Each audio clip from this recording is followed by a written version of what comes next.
Merci à ceux qui nous ont rejoints cet après-midi qui n'étaient pas là ce matin. Donc désolé pour le retard. Et puis donc là, on innove, le CAIR innove dans ce colloque, puisque aujourd'hui on a un atelier avec les doctorants et les doctorantes. Et non seulement c'est un atelier donc, pour réfléchir sur les doctorats en cours, les thèses de doctorat en cours, mais en plus, il est sur YouTube. Et en plus, il sera bientôt sur Radio Campus grâce à Mélissa, qui aujourd'hui représente Radio Campus Tours, qui est notre partenaire dans l'événement. Et donc, on est très heureux de l'accueillir. Et donc, c'est elle qui va animer 7 heures de présentation, de discussion. Elle va nous présenter justement l'organisation, comment elle organise ça. Et donc, Mélissa, merci. Et je te donne la parole parce qu'il est temps.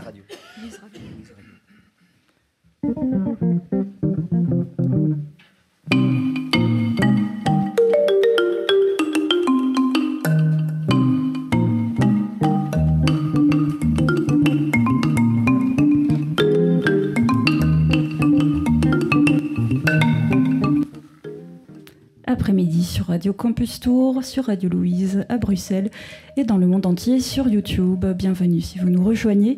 Avec moi aujourd'hui en studio 3 doctorants qui travaillent sur la radio.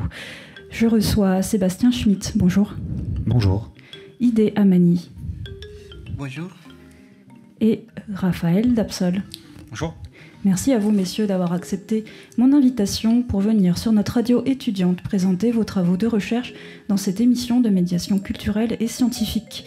Alors, je donne tout de suite la parole à Sébastien Schmitt qui va nous parler de sa thèse. Attention, le challenge, c'est de présenter sa thèse en 10 minutes. Oui, mais c'est déjà beaucoup. 10 minutes, d'autant que je ne suis pas encore le cadre de ma thèse n'est pas encore tout à fait défini. J'ai postulé l'année dernière au GRER pour en fait remplir la condition de la radio et de la mobilité, puisque à ce moment-là, j'envisageais de travailler sur la question des dispositifs radiophoniques qui s'invitent sur la scène, notamment dans le cadre des fictions radio ou des dramatiques radio. Et entre-temps, j'ai recadré cette thèse autour de la question des écritures sonores dans les récits de fiction. Et donc, peut-être la particularité, c'est que je m'inscris dans une école doctorale de type un peu recherche-création. Donc, je fais ça à l'ULB en arts et sciences de l'art. Et c'est donc une invitation à être dans une pratique à travers la recherche et d'essayer du coup d'ouvrir un laboratoire qui soit un endroit où les choses puissent se tester concrètement. Et donc, ce laboratoire, je suis en train de le constituer. Je suis en train d'essayer de mettre en place des dispositifs, de pouvoir identifier clairement les paramètres que j'aimerais bien tester dans le cadre notamment des retranscriptions, enfin des réécritures lors du passage de l'écrit à l'écriture sonore. Et donc il y a plein d'enjeux qui sont ceux auxquels je suis confronté depuis une quinzaine d'années, puisque à titre personnel, je travaille aussi comme artisan de la radio, en tant que metteur en ondes, musicien, monteur, réalisateur. J'ai réalisé des fictions radiophoniques et je suis aussi j'accompagne des jeunes auteurs, autrices qui adaptent des récits dans le cadre de réalisation de fiction. Et je me trouve depuis longtemps confronté à cette impression que la radio, en termes d'écriture sonore, on a l'impression d'à chaque fois réinventer la roue. Alors qu'on fait des dramatiques radio depuis les années 20-30. Et d'ailleurs, également, la radio se joue sur scène depuis ces années-là aussi. Il y a des choses très précises qui ont été écrites sur les enjeux de raconter des histoires radiophoniques par le son, a priori comme médium principal, tout en étant sur une scène, un petit peu comme on l'est maintenant, puisqu'on est à la fois en ubiquité sur les ondes de Radio Tours, sur des ondes bruxelloises avec un peu de décalage, j'imagine, et en même temps, on est en face d'un public, on est dans un amphithéâtre avec des gens qui nous regardent. Donc il y a des enjeux d'information qui passent sans doute différemment en fonction qu'on nous voit ou qu'on ne nous voit pas. Donc ma thèse aujourd'hui, elle porte un petit peu plus sur ces questions de comment pouvoir tester des paramètres de transposition à partir du moment où on passe de l'écriture, donc un texte écrit, à de l'écriture sonore. Donc utiliser tout ce qui compose le matériau sonore, et dans ce cadre-là, évidemment, je peux m'inspirer des écrits qui ont été amenés par des auteurs comme Rudolf Arnheim, ou plus récemment même Christophe Deleu, qui parle des strates plastiques ou cinétiques du son, etc.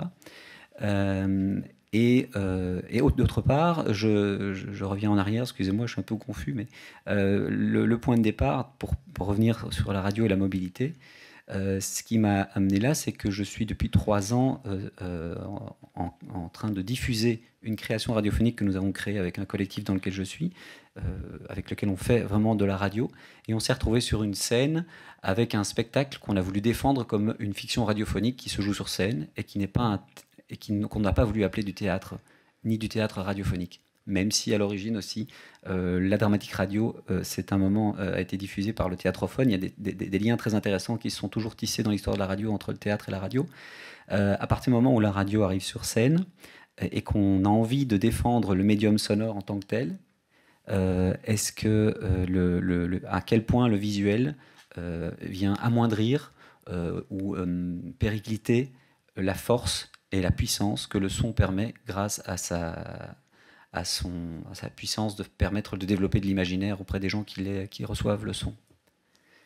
Donc les enjeux pour peut-être un peu plus raccrocher avec le colloque ici, ce que je trouve intéressant, c'est par rapport au dispositif qu'on peut retrouver lorsque la radio s'improvise sur la scène. On peut voir ça par exemple avec les fictions de France Culture en été, qu'ils font notamment au théâtre, au Festival d'Avignon. Il y a des anglophones qui le font. Il y a un spectacle qui a très bien fonctionné de The Encounter, qui est un spectacle anglophone qui se fait avec une personne sur scène, avec un dispositif d'une tête binaurale sur la scène. Et donc le spectacle que nous on a modestement créé et qui tourne assez bien et qui a été aussi pour moi le déclenchement de vouloir parler de ça et en fait de réfléchir sur cette création et éventuellement aussi de pouvoir avoir une pratique d'autocritique, d'analyse et de pouvoir partager ensuite les erreurs qu'on a commises et les apprentissages de cette expérience. C'est pour ça que je reviens avec ce travail de parrainage que j'expliquais au début. Quand on accompagne des jeunes auteurs, on se rend compte qu'il y a des choses qui ne sont pas aussi clairement inscrites dans une histoire du faire de la radio, comme il y a une histoire de faire le cinéma. Et que je trouve intéressant, moi, que ma recherche puisse être au service d'un manuel presque pratique qui soit la constitution, et même un manuel sonore, qui soit la constitution de plusieurs essais-erreurs qui auront été testés lors de mon laboratoire, qui commence un peu maintenant et qui va durer, j'imagine, au moins 2 ans. Et voilà. Et alors, Sébastien Schmitt, est-ce que vous avez des exemples à nous donner de contenu radiophonique, d'aventures radiophoniques où il n'y a aucune part de théâtre, si on considère que le montage sonore, après tout, en soi, c'est aussi une forme de théâtre? Est-ce que vous faites référence au théâtre en tant que visuel, être sur scène, ou est-ce que c'est la manipulation d'intervenir sur le récit? Plutôt la manipulation d'intervenir sur le récit. Oui. Bah, ça, évidemment, dès qu'on touche... la radiomorphose, comme je le disais justement dans l'ouvrage qu'on nous a proposé, qu'on nous a montré ce matin encore, elle intervient dès le moment où on fait une prise de son. On opère des choix de placement, déjà de casting, et déjà on dépend aussi de conditions de production. Où est-ce qu'on place son micro? Quel type de micro on choisit de prendre? Est-ce qu'on fait en mono, en stéréo? Est-ce qu'on tourne les choses en situation réelle? Est-ce qu'on privilégie du studio? Il y a là, dès la prise de son et toutes les étapes qui vont aller ensuite, montage, mixage, bruitage, mise en onde, sound design, habillage sonore, ce sont toutes des choix qu'opèrent les équipes, ou des fois des équipes sont tellement petites que c'est même une seule personne qui porte l'équipe. Et donc il s'agit là d'une forme d'écriture. Pour autant, je pense qu'on peut parler d'une écriture proprement radiophonique et pas d'une écriture théâtrale pour autant. À partir du moment où la radio arrive sur scène, inévitablement, le glissement de qualifier cette expérience de théâtrale, c'est qu'en fait, on peut se retrouver sur des planches et dans un cadre qui rappelle celui du théâtre, c'est-à-dire une scène avec éventuellement des rideaux. Et dans le cadre de l'expérience que nous, on a développée avec Pileta Remix, je pourrais montrer des photos éventuellement pour les gens qui sont là, et même si les gens qui nous écoutent ne les verront pas, c'est qu'on a essayé à tout instant de revendiquer la force du médium sonore et d'éviter d'amener trop d'aspects visuels qui auraient pu compromettre la force de l'imaginaire que permettait le son. Et donc, par exemple, les paramètres sur lesquels je trouve intéressant de travailler lorsqu'on parle de la radio sur la scène, c'est qu'est-ce qu'on utilise comme éclairage, qu'est-ce qu'on utilise comme costume, qu'est-ce qu'on utilise déjà comme nom? Est-ce qu'on fait du théâtre radiophonique? Est-ce qu'on fait de la performance sonore? Est-ce qu'on fait du live radiophonique? Est-ce qu'on fait de la fiction sonore sur scène? Il y a cette idée intéressante aussi, comment est-ce qu'on montre la provenance des sons qui sont créés sur la scène au service du récit? Il y a un aspect qui peut être spectaculaire, de se dire, tiens, il y a un son qui apparaît, d'où vient-il? J'invite le spectateur à chercher la source du son. Parce qu'évidemment, l'idée d'une fiction radio, c'est qu'on produit les sons sur le moment même. Il y a un aspect performatif. L'idée n'est pas d'envoyer une bande sonore et de faire jouer des acteurs dessus. Donc il y a des niveaux de complexité au niveau des interprétations et d'une partition aussi. Il y a une véritable partition qui peut s'inscrire et qui doit répondre à la complexité des besoins de la narration. C'est-à-dire bruitage, musique, entrée des musiques, sortie, nuances. En fait, on se rapproche évidemment là du langage, du langage musical à proprement parler. Avec cette différence qu'il y a dans le monde radiophonique, quelque chose d'important, c'est la façon dont les dialogues vont être joués. Donc il y a une dimension de jeu d'acteurs et aussi de placement. La grammaire radiophonique repose aussi beaucoup sur le placement des voix par rapport au micro. Donc on entend dans les radios de flux, on est souvent avec cette question ne se pose pas. On pose sa voix proche du micro pour avoir une voix de premier plan. À partir du moment où on est dans des écritures un peu plus nuancées, on va pouvoir jouer sur les espaces, sur des choix. Et ces espaces doivent être pris en compte, je pense, dans la partition. Merci pour cette présentation, Sébastien Schmitt. Je me tourne vers Idé Amani et Raphaël Dapsol, nos deux autres doctorants. Est-ce que vous avez envie de réagir à ce qu'il vient de dire? Et moi, j'ai effectivement une question par rapport, bon, pas une seule question, mais sur ce qu'il vient de dire. Hein. Je voulais rebondir là-dessus pour lui poser une question. C'est le théâtre radiophonique. En fait, le théâtre radiophonique, je voudrais vous demander, en fait, vous travaillez sur quel genre d'acteurs et aussi le public qui est visé. Par exemple, en Afrique, quand on parle du théâtre radiophonique, ce que moi j'ai compris dans votre explication, je pense que c'est autre chose. Hein, il y a quand même des similitudes, hein, mais il y a aussi des différences, vraiment. Donc, du théâtre radiophonique tel que moi je le connais en Afrique. Alors, est-ce que vous pourriez nous expliquer un peu, en fait, les acteurs de ce théâtre radiophonique et aussi les dispositifs techniques pour la mise en scène? Alors, je ne sais pas si c'est vraiment revenir sur une histoire du théâtre radiophonique belge ou française. En tout cas, je pense que déjà dans les tournages de fiction dans les studios, dans les gros studios comme en Belgique à la RTBF, aujourd'hui, il y a quasiment plus de production propre de la part des services publics en fiction radio, quasiment, je dis bien. Mais la preuve en est, c'est que les studios qui servaient auparavant à faire des tournages de fiction radio, comme il y en a encore aujourd'hui à Radio France, ont tous disparu. Et donc, en fait, ces fictions radio étaient jouées, destinées à être entendues à la radio, mais pour que les acteurs et les actrices puissent être dans une dynamique performative satisfaisante, on faisait venir des publics qui venaient assister au tournage, un peu comme on a dans les sitcoms ou les séries, on a des gens qui viennent voir les tournages pour que les acteurs se sentent un petit peu valorisés ou qu'ils soient dans un enjeu aussi de performance. Après, quand on dit théâtre radiophonique, pour moi, le principal, c'est qu'il y a l'intervention du micro. Et que je trouve que sur la question de la sonorisation des théâtres, Daniel Day a écrit plein de choses très intéressantes que je vais pas du tout, je me lance pas là-dedans, mais je pense que bien souvent le théâtre sonorisé, il s'agit de mettre des micros HF sur les voix des acteurs pour qu'on puisse les percevoir dans le fond de la salle de la même manière qu'au premier plan devant la salle, et qu'il y a du coup un enjeu on perd le rapport de la projection de la voix. C'est-à-dire qu'on n'est plus obligé de crier pour parler au fond, etc. Mais la question de la proximité et des plans ne se pose pas, vu que c'est un micro Madonna, comme on dit un peu en Belgique. C'est-à-dire que c'est un micro qui ne bouge pas, la distance entre le micro et la source ne bouge pas. Ce qui permet finalement assez peu de nuances et d'être dans un rapport qui est très plaqué. Et donc je pense que le théâtre radiophonique il commence par prendre en considération cette possibilité de pouvoir bouger, se déplacer autour du micro. Et que c'est un élément fondamental qui entre en jeu dans ce qu'on pourrait appeler vraiment un médium pour rencontrer son spectateur. Aussi, dans Pileta, on choisit de faire porter des casques au public. Donc on a investi dans 250 casques parce qu'on estime que c'est la meilleure façon de pouvoir adresser cette qualité d'écoute au public. Donc ça fait partie du dispositif dont je n'ai pas eu le temps de parler. Eh bien, merci Sébastien Schmitt. Malheureusement, on est contraint par le temps. On ne peut pas expliquer tout ce qu'on aimerait expliquer. Je passe la parole à Idé Amani, notre doctorant en sciences du langage, Université de Bourgogne-Franche-Comté.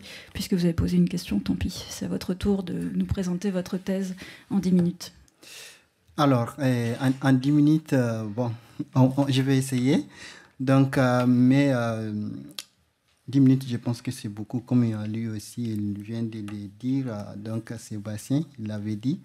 Alors, en gros, je vais vous expliquer, en fait, aux auditeurs, bien sûr, de Radio Campus Tours, donc, et le public qui est là, qui nous suit. Et ma thèse, en fait, c'est tout un parcours parce que ma thèse, je rappelle déjà qu'elle porte sur la radio en Afrique, sur les discours et les contextes de diffusion. Et depuis la licence, en fait, j'ai travaillé sur la radio, donc en Master 1 et en Master 2 aussi.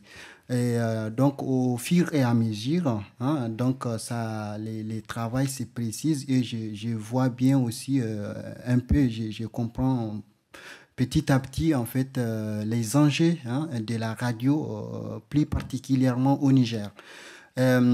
C'est pour cela qu'en fait, après le Master 2, je me suis engagé à rédiger effectivement cette thèse donc, qui porte sur le contexte et les discours de la radiodiffusion, notamment de la radio d'État, qu'on appelle la radio publique aujourd'hui au Niger.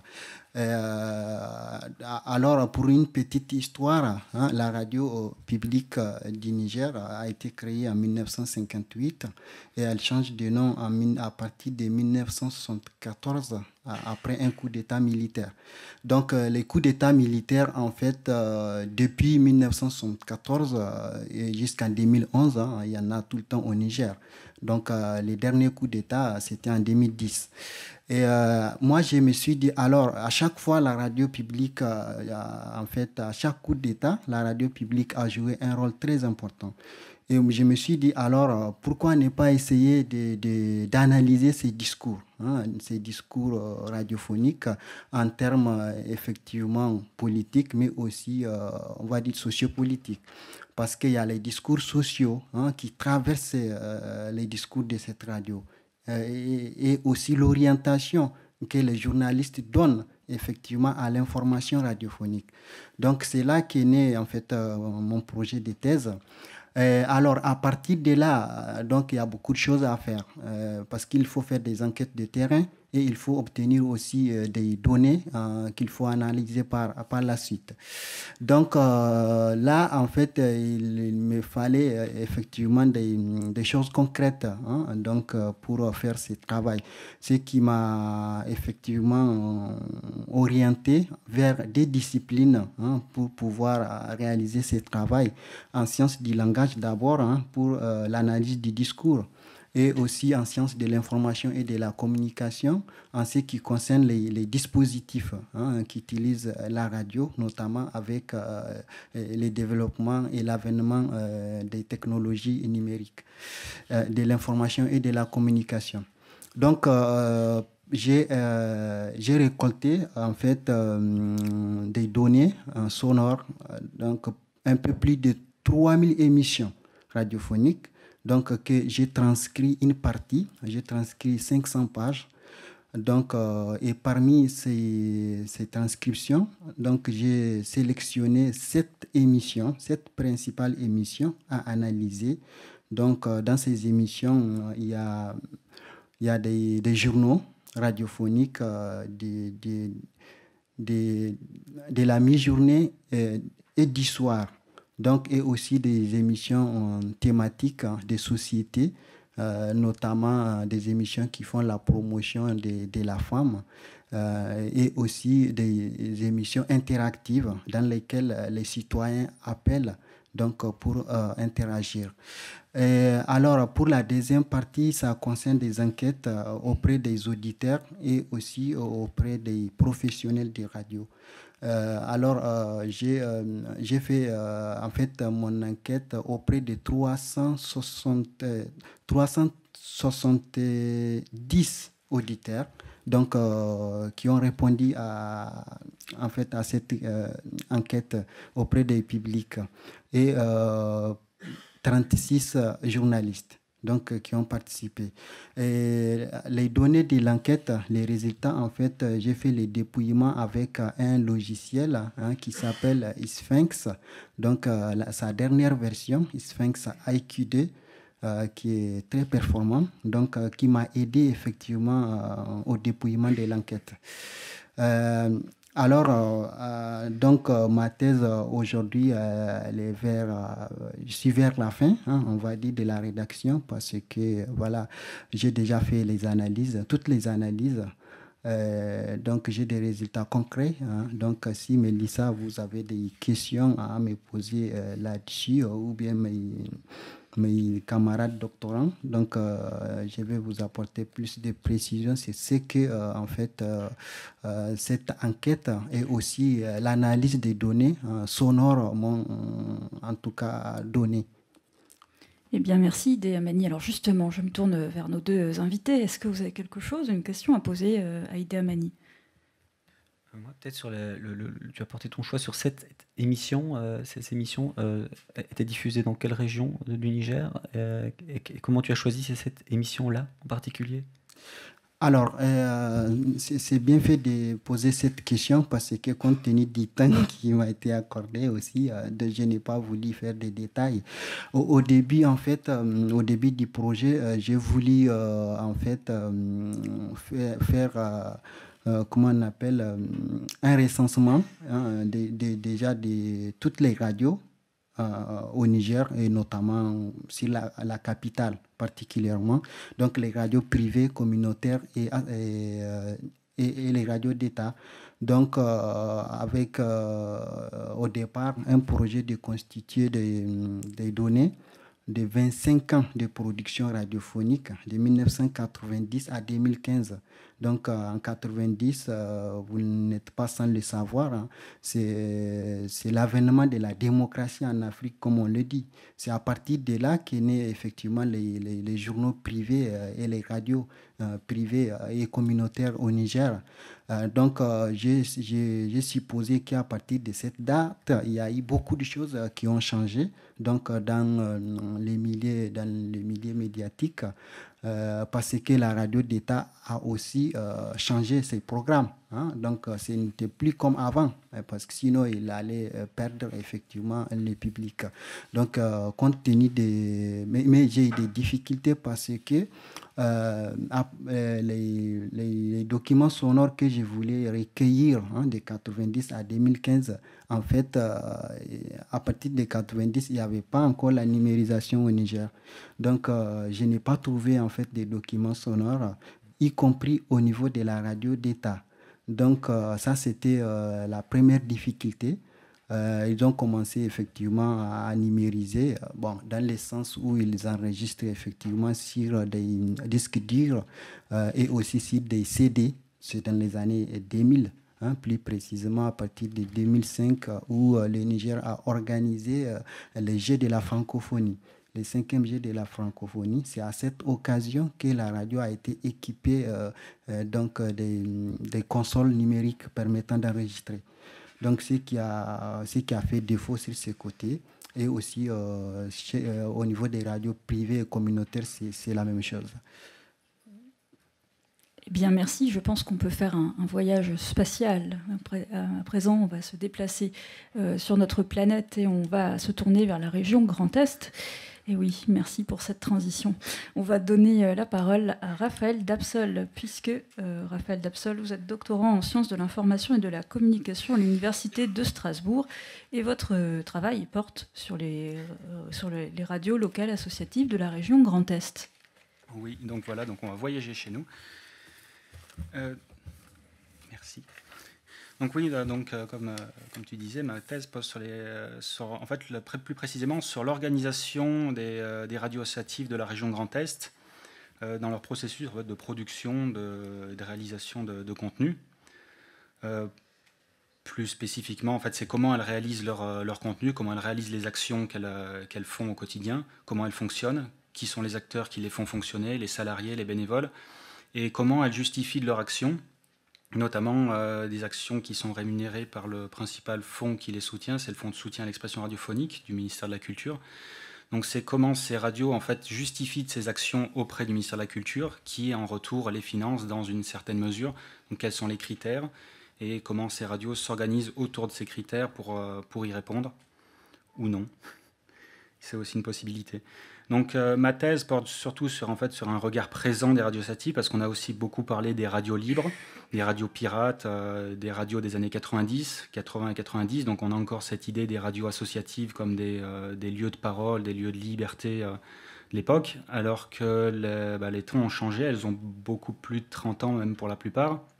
Elles vont vers leurs 40 ans.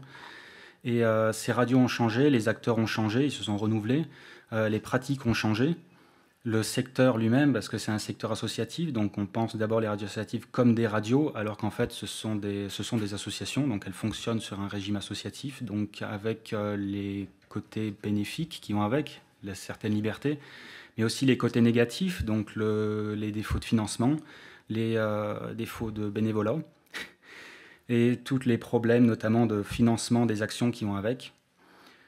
Donc ma thèse porte surtout là-dessus, en fait, c'est aller questionner les acteurs sur leurs problèmes, leurs solutions qu'ils apportent, comment ils imaginent leur avenir, quels sont l'état des radios associatives aujourd'hui et comment elles abordent la fin des années 2010 et vont vers les années 2020, voire plus loin si possible. Donc, c'est vrai que c'est assez difficile de poser un regard assez complet sur ces radios. C'est pour ça que j'ai pris la région Grand Est, parce que rien qu'en Grand Est, il y a 56 radios, ce qui fait déjà... Ça semble peu pour certains, mais en fait, c'est déjà beaucoup pour les étudier, parce que chaque radio est presque unique en soi. Donc, on prenne rien qu'à Tours, avec Radio Campus Tours, je pense que les autres radios associatives sont totalement différentes, ont une programmation différente, ont des fonctionnements différents. Donc, chaque radio a sa propre spécificité qu'il faut savoir étudier, qu'il faut savoir approcher. Et c'est la difficulté de travailler sur des terrains comme ça, c'est que chaque radio, chaque région a sa propre spécificité, a ses propres radios. C'est une des parties que j'aborde dans ma thèse, justement, c'est pour voir en fait leur lien avec le local, donc comment elles traitent leur implantation dans un territoire, comment elles parlent de leur identité locale, de leur culture locale, comment elles le représentent, et comment elles les représentent à leur public. Et comment elle le représente en fait dans les dossiers à rendre aux officers, donc d'une manière assez administrative, on va dire. Donc traduire des choses assez pratiques, faire une émission d'une radio associative, l'expliquer dans un dossier administratif et la faire en termes de financement. Voilà. Alors moi j'ai deux questions à vous poser. Est-ce que pour rester une radio de libre expression, est-ce que pour rester une radio en lutte, entre guillemets, est-ce qu'il faut rester une radio amateur ? Et le FSER, pensez-vous que ça peut induire une course aux subventions et donc impliquer qu'une radio transforme son fonctionnement, ses contenus qu'elle produit pour complaire aux financeurs ? Alors non et oui. Plus développé. Non, les radios, en fait, c'est le grand problème des radios associatives et de l'associatif en général, c'est poser la limite entre amateur et professionnel. Dans le cas d'une entreprise, bon, c'est assez clair, mais dans le cas de l'associatif, c'est beaucoup moins net. Est-ce qu'un salarié sera plus professionnel, plus professionnalisé qu'un amateur, qu'un bénévole ?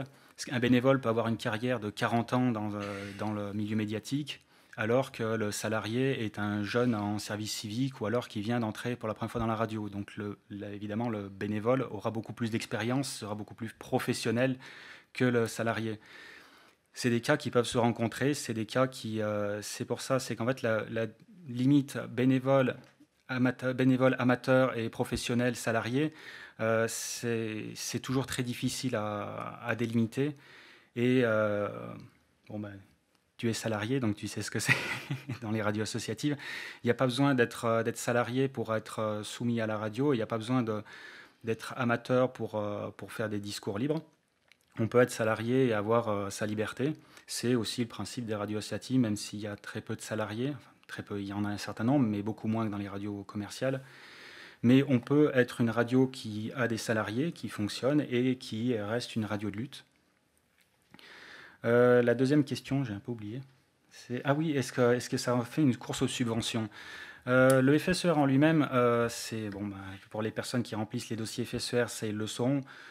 Oui, c'est assez une course aux subventions, parce que les radios, comme la plupart des associations, ont une baisse de subventions depuis plusieurs années, notamment depuis 2008. Les fonds s'amenuisent. Le nombre des radios associatives augmente de manière lente, on va dire. Avec la DAB+, elle pourrait augmenter, mais les fonds restent les mêmes. Les fonds ne sont pas extensibles. L'État soutient les radios associatives. Il y a des politiques publiques qui vont dans ce sens, mais jusqu'à un certain point, parce que ça soutient aussi d'autres choses. Il y a d'autres projets de politique publique. Mais ce qu'il faut comprendre, c'est que les radios associatives essayent aussi de se tourner vers des financements privés, ce qui est très difficile. Et c'est là que s'engage la course aux subventions et notamment la course au salariat pour trouver des personnes qui vont administrer les radios associatives, donc qui sortent de l'activité de radio, pour aller vers ces financements. Donc c'est des personnes qui rentrent dans les radios associatives mais qui ne font pas de radio, qui vont administrer une radio associative comme si c'était une entreprise ou une association, un club de foot, pour trouver des financements. Donc ça peut toujours surprendre ces personnes qui sont dans une radio associative mais qui ne font pas de radio. Elles administrent, elles créent des dossiers, elles remplissent des dossiers de financement. Donc c'est là que justement rentre la course au financement. Ouais. Sébastien Schmitt, je vous vois hocher de la tête. Est-ce que vous voulez dire quelque chose? Je dodeline, je digère. Ouais, moi je me demandais s'il y avait puisque tu travailles sur une cinquantaine de radios, c'est ça que tu dis? Oui, plus de 50. Est-ce qu'il y a un sentiment de fédération? Est-ce qu'il y a une forme de mutualisation, un regroupement qui s'opère entre ce réseau, parmi ces radios, comme un réseau Grand Est, ou pas du tout? Est-ce que ça pourrait les rendre plus forts ou pas? Alors c'est un peu le village d'Astérix, c'est-à-dire qu'il y a des côtés où il y a une certaine fédération, donc il y a des fédérations locales qui fonctionnent, mais il y a aussi des côtés où elles sont en désaccord. Donc il y a des ententes, des mésententes, et comme dans tout le secteur, les secteurs associatifs, il y a toujours des mésententes pour des petites choses. Et donc oui, les radios se rejoignent sur certaines choses, mais aussi elles sont en total désaccord sur d'autres, donc c'est difficile de trouver des fédérations assez larges. Ce qui fédère le plus les radios associatives, donc c'est par exemple le plus grand réseau de radios associatives, c'est RCF, donc qui fédère plus de la moitié des fréquences en Grand Est et en Rhône-Alpes aussi et dans d'autres régions. Mais c'est une fédération qui elle aussi a ses limites. Mais la plupart des autres fédérations de radios associatives sont assez limitées et au final, surtout dans la région Grand Est, ont ses spécificités et ses propres conflits internes. Voilà, donc de la concurrence qui peut se mettre en place au niveau elles augmentent et le budget pas. Donc... C'est là-dessus que justement portent la plupart des conflits, c'est sur les conflits de subventions, donc, parce que les régions, notamment avec les nouvelles grandes régions, font des subventions et suivant la répartition des radios, donc Alsace, Lorraine et Champagne-Ardenne, les nombres des radios ne sont pas les mêmes, sachant qu'on est le long de la frontière, donc il y a moins de radios proche des frontières. Donc, par exemple, la Champagne-Ardenne a beaucoup plus de radios qu'en Alsace ou dans les Vosges, ce qui provoque des tensions, notamment à la répartition des subventions générales. Ida Amani, vous avez une question? Oui, j'ai une question. Donc, merci pour votre présentation. Et comment vous voyez l'avenir des radios associatives en France en termes de financement? Comment je le vois? Ce qui m'a rassuré, c'est quand j'ai parlé à l'administratrice du FSER, qui est une personne formidable et que je remercie de m'avoir accueilli. Elle m'a justement soutenu que l'État soutenait les radios associatives, avait des projets de politique publique pour l'avenir des radios associatives, même si c'est difficile parce que évidemment le budget ne sont pas extensibles et l'État essaye de financer à la mesure de ce qu'il peut certains projets. Il y a beaucoup de discours qui vont dans une façon négative, comme quoi l'État voudrait tuer les radios associatives. De ce que je sais, de ce qu'on m'a annoncé, de ce que j'ai pu lire, c'est que l'État justement soutient encore les radios associatives, notamment comme la presse, aux côtés de la presse. Mais après, il y a des grosses difficultés qui se posent, notamment par rapport à Internet, par rapport à la DAB+, par rapport aux nouvelles technologies. L'AFM, on annonce la fin de l'AFM depuis les années 95. L'AFM existe toujours. Le DAB+, est-ce que le DAB+, arrivera à se développer? Est-ce que la 4G, qui va être supplantée par la 5G, va résoudre le problème et mettre la DAB+, au placard définitivement? Et là-dedans, c'est des problèmes d'argent. C'est que les radiostatives, souvent, n'ont pas les moyens de financer là-dedans. Donc, elles sont un peu à la traîne et subissent un peu les révolutions, un peu en retard, et font plus s'adapter dans des méthodes de braconnage, on va dire, de chercher des solutions au moindre coût, plutôt que s'adapter vraiment avec des vrais moyens. Donc voilà, c'est plus ça, l'avenir des radiostatives, c'est pour l'instant continuer cette politique d'adaptation, je pense, aux révolutions qui arrivent et faire au mieux avec ce qu'elles ont. Eh bien, merci à nos 3 doctorants, Raphaël Dapsol, Idéa Mani et Sébastien Schmitt, de s'être livrés à cet exercice postprandial, d'être venus présenter leur thèse. Je me tourne vers Sébastien Poulain, qui a le micro pour les questions du public. Est-ce qu'il y a des questions? Est-ce que tu en as, toi? Alors moi, oui, mais c'est bien bon. que je pense que il y a sûrement des gens qui ont envie de poser des questions. Quelle merci. surprise. Merci. Je vais sûrement en avoir plusieurs, évidemment, mais une à la fois. Je vais peut-être adresser la première à M. Schmitt, parce que j'aimerais un petit peu comprendre en fait, où vous vous situez par rapport, je pense, à un moment précis de Radio France dans les années 50, où je crois que c'est Alain Trutat et Tardieu qui disent on arrête, enfin, je le dis à ma manière, on arrête la radio Gutenberg, c'est-à-dire la radio qui consiste à utiliser le processus de production pour la littérature, donc prendre des textes de la littérature et en faire des fictions radiophoniques, pour parler de la fiction. Et on a cet atelier de création sonore et radiophonique qui se crée et qui dit, lui, non, justement, on va utiliser la radio comme un médium qui a ses propres caractéristiques. Je le dis à ma manière, hein, j'ai pas le texte exact de ces auteurs-là, mais on va essayer de faire de la fiction, de la création sonore, apparaît le terme de création sonore, d'art radiophonique, avec les propres caractéristiques du médium qu'est la radio, donc effectivement le montage, la prise de son, les effets électroacoustiques, etc. etc. Et j'ai pas forcément compris en quoi vous vous différenciez dans vos recherches et dans votre pratique aussi par rapport à ça. En fait, c'est une bonne question. J'ai l'impression en tout cas que je rejoins l'idée qu'il y a des écritures radiogéniques, c'est-à-dire qu'il y a des textes qui sont plus facilement adaptables que d'autres à la radio. J'entends par exemple Radio France souvent adapter des classiques de la littérature, et je trouve que là il y a un enjeu de transposition qui me paraît être un défi plus important, et dont je ne trouve... je pense qu'en tout cas, dans le laboratoire, ça fait partie justement des choses que j'aimerais bien mettre en place. C'est-à-dire que j'aimerais bien essayer de développer des scènes types, proposer une scène dialoguée par exemple, enregistrer la même scène avec 3 prises différentes et proposer à différents metteurs et metteuses en ondes de remonter cette même scène dans un timing précis, en leur permettant de pouvoir faire des ellipses, ajouter, insérer des silences, et pour voir aussi comment finalement, en se détachant du réalisme lié à une prise de son tout à fait naturaliste, on peut recomposer une histoire. On peut recomposer le message principal ou le sentiment qui s'est dégagé d'une scène, et comment l'opération de montage peut transformer éventuellement ou sublimer le sentiment initial qui n'était peut-être pas présent dans la scène.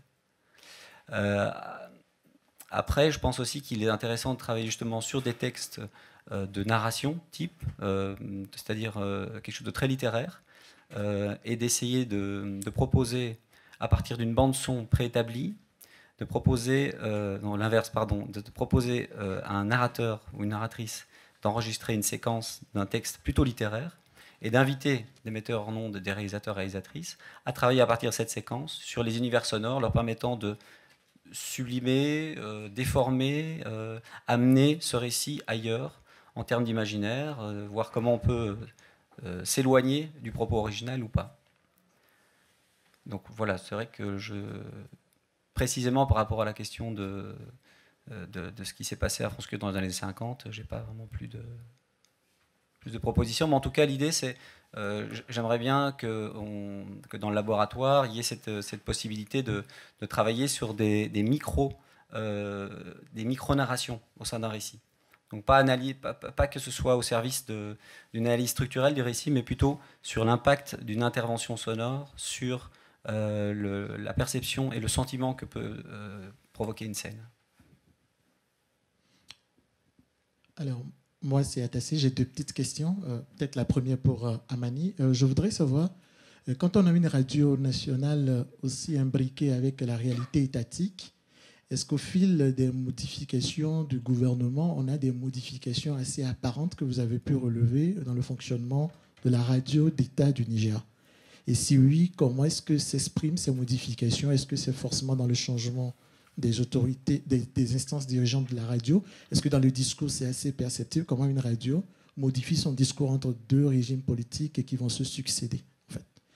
Alors, ma deuxième question, elle va être juste à Raphaël. Je crois que j'ai bien... Oui, c'est ça. Voilà. Alors, Raphaël, en croisant un peu ton travail avec la communication de M. Sénécal ce matin, sur les modes de mobilisation, le modèle économique des radios communautaires, je voudrais savoir du côté de la France, j'ai entendu parler beaucoup du fonds de soutien de l'État, mais en dehors de ce modèle, est-ce qu'il n'existe pas d'autres formes de modèles qui viennent équilibrer, soi-disant, ce modèle des radios communautaires? Parce qu'on pourrait imaginer que quand on dépend beaucoup plus du financement public, on pourrait se rapprocher beaucoup plus du modèle de médias publics, en reprenant un peu le schéma que Sénécal présentait un peu ce matin. Parce que si on reçoit tout de l'État, on est plus proche, enfin, on pourrait l'imaginer en tout cas. Alors finalement, est-ce qu'il existerait d'autres modèles économiques de survie de ces radios-là? Merci. Alors, donc je vais répondre à votre question qui consiste à savoir en fait si la radio nationale du Niger ou la radio d'État s'est adaptée aux fonctions, au discours politique selon les régimes.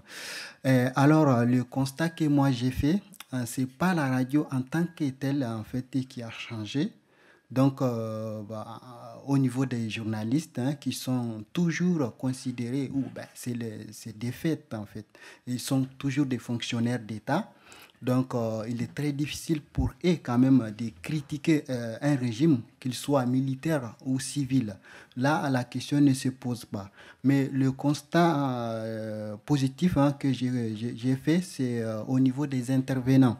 Donc, il y a des associatifs, des membres d'associations qui interviennent dans des émissions, donc qui se permettent souvent de critiquer. Mais en analysant les émissions, souvent je vois des choses, en tout cas quand quelqu'un parle de choses qui ne conviennent pas du tout aux journalistes, qui se sentent un peu menacés peut-être.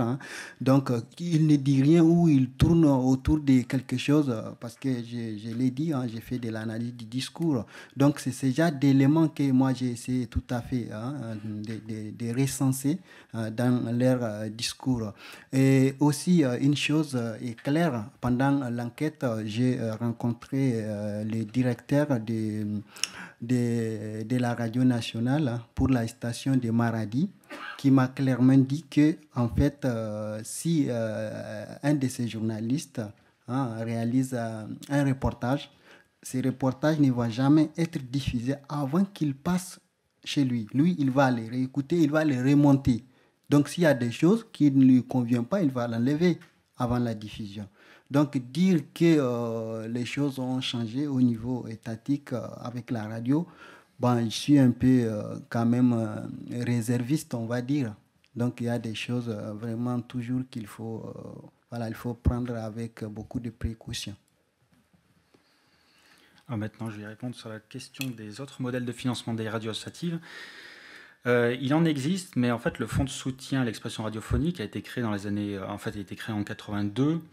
Vraiment, en lui-même, l'entité qui existe toujours en 84. Et donc, c'est resté le fonds de soutien le plus important pour les radios associatives parce que c'est un fonctionnement de fonctionnement, comme son nom l'indique. C'est qu'en fait, toutes les années, il est presque automatique. Il suffit juste de présenter les justificatifs de son statut et qu'on émet pour toucher la subvention. Il y a d'autres subventions avec, mais c'est la principale. Donc, ce qui permet aux radios associatives, on va dire, de se financer en premier lieu. Les autres financements, les radios associatives en France sont limitées à 20% de leur budget de publicité. Donc elles ne peuvent pas dépasser 20% de leur budget en publicité. Et après, elles se financent par d'autres moyens, par exemple les dons, les organismes externes. Les financements publics peuvent venir, mais souvent les radios associatives ont toujours du mal à aller vers les financements privés.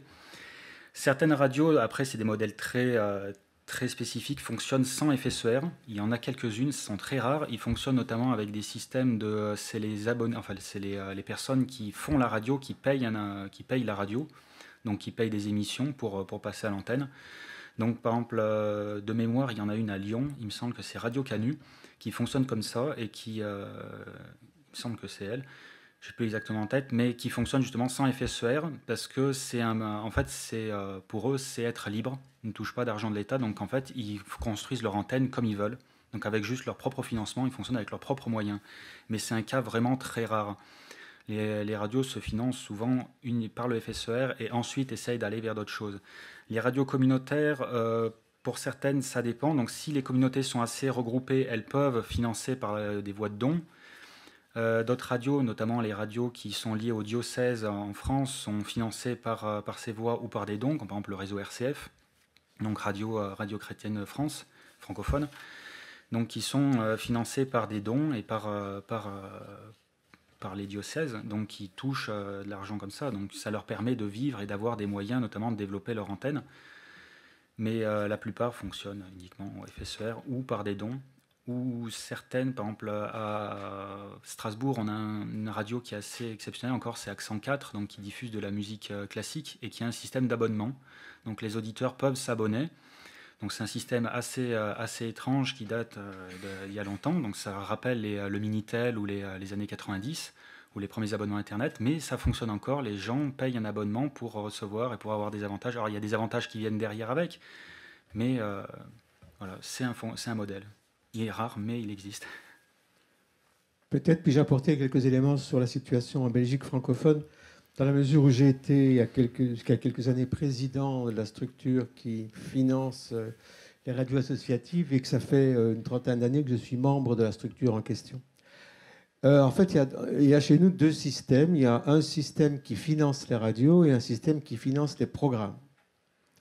Donc, ils sont deux choses complémentaires. À l'origine, donc, le Fonds d'aide à la création radiophonique, qui existe grâce à une ponction sur les chiffres d'affaires publicitaires des radios, tant privées que publiques, avait comme fonction de financer des programmes particuliers. Et donc, les projets d'émissions ou de programmes, de documentaires, d'émissions culturelles, musicales, sont soumises à une commission qui évalue ces programmes et qui en retient un certain nombre en fonction des montants dont elle dispose.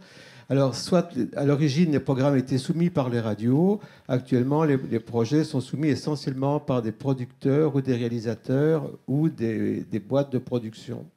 Et donc, on a vu naître en Belgique une véritable génération d'auteurs, de créateurs, de producteurs grâce au financement public des programmes. Une partie de ces programmes sont d'ailleurs faits par des créateurs, des auteurs français qui trouvent des boîtes aux lettres en Belgique grâce auxquelles ils peuvent se financer pour les productions qu'ils font. La condition étant que les programmes passent sur les radios associatives, mais le rêve de tous les producteurs, c'est d'abord que ça passe aussi sur des radios comme France Culture ou des radios publiques et pas uniquement sur des radios associatives privées. Un deuxième modèle est venu se joindre à celui-là, qui est celui du financement des radios proprement dit, qui émarge également du même fonds. Et en fait, les radios associatives et à vocation d'expression, il y a un intitulé très officiel là-dessus, peuvent demander une reconnaissance auprès du CSA. Et le CSA, sur base d'une série de critères, détermine si les radios peuvent être reconnues comme des radios associatives et ou d'expression. Je passe la formulation complète. Et chacune de ces radios reçoit un financement annuel qui généralement est de l'ordre de 15 à 20 000 euros, plus ou moins, et qui lui permet notamment de subvenir à des frais de fonctionnement, à payer les droits d'auteur, des tas de structures de ce type-là. Et le nombre de ces radios soutenues a augmenté avec le temps, alors qu'en fait, la masse monétaire n'a pas augmenté. Et pour reprendre la comparaison avec la France, en Belgique, les radios RCF sont financées comme étant des radios d'expression. Et donc l'État donne de l'argent pour les radios RCF, tout comme il donne de l'argent à des radios qui sont plus locales et d'expression. Donc il y a deux modèles qui se complètent, si vous voulez, dans ce cas-là.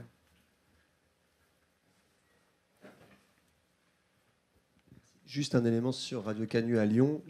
Radio Canu à Lyon, dans son financement, fait aussi appel au fonds de soutien à l'expression radiophonique. Elle a juste un modèle différent qui peut poser une autre question par rapport au fonctionnement des radios associatives, c'est qu'elle a fait le choix de ne pas avoir de salariat du tout. Et sur les logiques de problèmes justement d'investissement bénévole, on peut se poser la question sur la survie des radios associatives si le non-salariat n'est pas ce qui est le plus motivant pour l'investissement bénévole.